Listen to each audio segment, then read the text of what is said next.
Here's one that even leading Sumo media missed out on. Kotoshoho's Judo promotion party.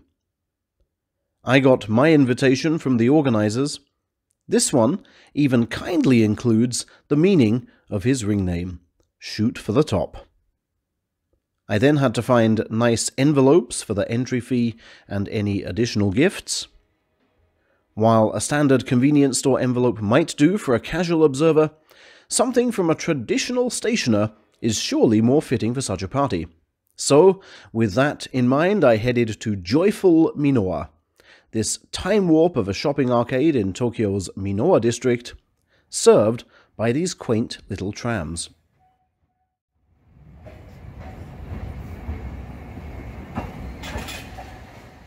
There, Matsuda Stationery provided a fine envelope upon which to write Kotoshoho's name, and inside that, a second envelope on which to write the amount of money in old Japanese lettering. That's what it meant to me. Now, what did it mean to him? To find out, I went to Kashiwa 4 hours early to retrace Kotoshoho's footsteps through life so far. It took a while to find his elementary school in Matsuba, several kilometers from the main station. By the sound of things, I was just in time for orchestra practice. From there, it was but 200 meters to his Matsuba Middle School, which he attended from ages 12 to 15.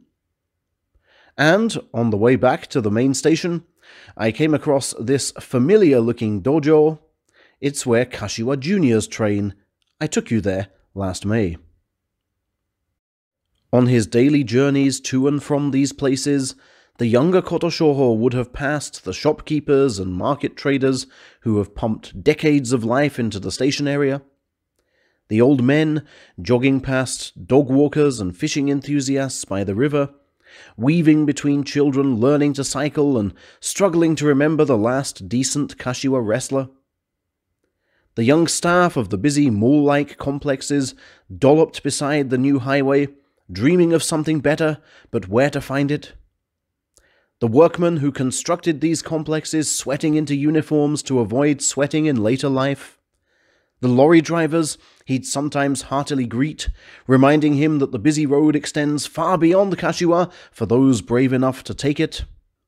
And as he finally reached school, with the airplane engines whirring overhead, leafy suburbs with big cars to the right, and rusting terraced shops and public housing complexes to the left. So much of the lush green landscape has become obscured even in his short lifetime. The social fabric also seems increasingly stretched. The city which shaped Kotoshoho needs a new local hero. Dare I say, a new local top-knot to hold it together. The disparate aspirations within, this man will do his best to represent. This is a responsibility which also falls to Kashiwa's politicians, one of whom, the deputy mayor, provided the first tribute at the party. Such a duty clearly raises the man's own ambitions. He can almost see himself signing letters with the mayor's pen in the mayor's upholstered chair, if he can only keep networking at events like these. But such was his determination to deliver the perfect oration, he froze and got Kotoshoho's name wrong. We've all been there, no great offence was taken, and we're convinced Deputy Mayor is the best job for him.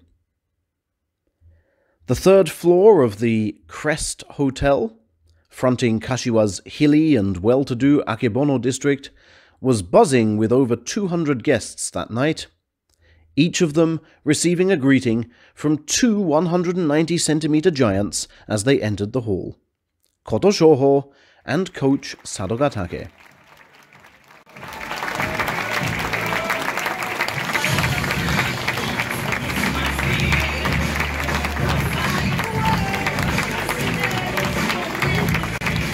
Once underneath the chandeliers, guests gravitated towards the various tables laid out in search of friends and introductions. 10 of us formed the Daruma table, unofficially named after the Kashiwa bar managed by Kotoshoho's parents, Manabu and Katsue Tebakari. Manabu kindly provided the sake for the initial toast to be drunk from these wooden box-shaped cups, or masu. Each cup bore a printed version of his son's ring name, which Kotoshoho, aided by a felt pen, supplemented with a signed version. The main barrel of sake was purchased by the directors of Kotoshoho's newly formed supporters club, which they ceremonially smashed open with the aid of coach and wrestler himself. The symbolism? Breaking in a spectacular new sumo era. せーの、よいしょ、よいしょ、よいしょ。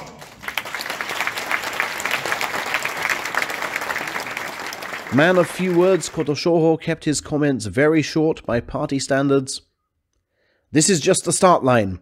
I'll do my best to get to the top," was literally all he said for a rallying cry.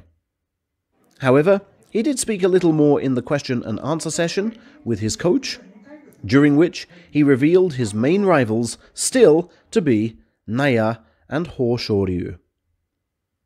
Speech of the night, though, was given by proud dad Manabu, who expressed his joy with a liveliness that belied the chef who quietly slices his fish in restaurant hours. He didn't need to slice these sea breams, by the way. The celebratory symbols were among the numerous buffet items provided by the hotel. And for entertainment, we got some traditional Japanese dancing, including this lion dance often performed at the start of a year to call for happiness and ward off disaster. "So long as he doesn't get injured," was what we kept saying to each other, no matter how many glasses of beer clouded our perspective.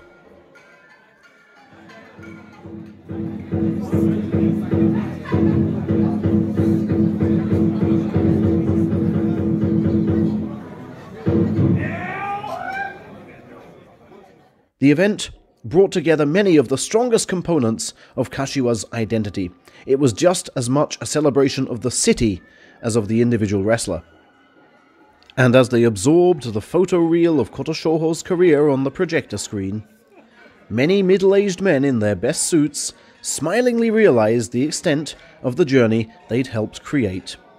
They'd known him since he was a babe in arms.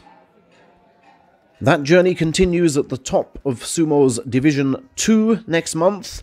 Coach Sadogatake believes Kotoshoho is 11 wins away from a top division debut.